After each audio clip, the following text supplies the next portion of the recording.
എൻ്റെ ഒരു പ്രഭാഷണം കേട്ടതിന് ശേഷം ഈ കഴിഞ്ഞ ഒരാഴ്ചൻ്റെ ഒരാളിനോട് പറഞ്ഞു, എൻ്റെ ഈ ജാതി ചൂടൊക്കെ കൂടുന്ന ഈ ജാതി മൂല്യന്മാരൊക്കെ ഉള്ളത് കൊണ്ടാണ് നാട്ടിൽ മര്യാദയ്ക്ക് മഴ പെയ്യാത്തത്. ഈ ജാതി മൂല്യന്മാരൊക്കെ ഉണ്ടാകുമ്പോൾ എങ്ങനെ മഴ പെയ്യും? അവസ്ഥ ആയിക്കോട്ടെ, കുഴപ്പമില്ല. നമ്മൾ നല്ലവനാണെങ്കിലല്ലോ ഞാൻ പെടുക്കനാ. എൻ്റെ നാട്ടിലെങ്ങാനും റബീഉൽ അവ്വൽ മാസത്തിൽ റസൂലുള്ള വന്നാൽ നാട്ടുകാർ സാധുക്കൾ മുഴുവനും എന്തിനു പോയും? റസൂലിനെ കാണാൻ പോയും. മൂല്യന്മാരൊക്കെ മൗലൂദിന്. അതെന്താണെന്ന് വെച്ചാൽ അതെന്നല്ല, ഓൽക്കത് കഴിഞ്ഞാൽ ചോറ് കിട്ടും, പൈസയും കിട്ടും.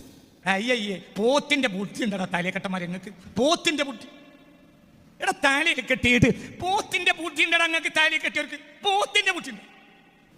എടാ മൂല്യരെ, നിന്റെ പണി എന്താ? എനിക്ക് തെറ്റാലാരെന്നറിയും, എനിക്ക് തെറ്റാലാരെന്നറിയും. നിങ്ങൾ പറഞ്ഞ ആളൊന്നുമല്ല തെറ്റാല്. തെച്ചാൽ വലിയ ആളാണ്. ഞാൻ പറയൂല, ഇപ്പൊന്നും പറയാ, പറയും കുറച്ച് കേട്ടെ. ലോകം മുഴുവനും ഇഷ്ടപ്പെടുന്ന വ്യക്തിയായിരിക്കും തെച്ചാൽ, വെറുക്കുന്ന ആളാവില്ല. ഞാൻ ഇസ്രായേലിൽ 10-25 വട്ടം പോയിട്ടുണ്ട്. അങ്ങനത്തെ ചില നേടുമല്ലോ. നമ്മൾ വെറുതെ കുറ്റം പറയുന്നത്. ലോകത്തെ ഏറ്റവും അമൽ കുറഞ്ഞത് അസ്ഹാബ് റസൂൽ.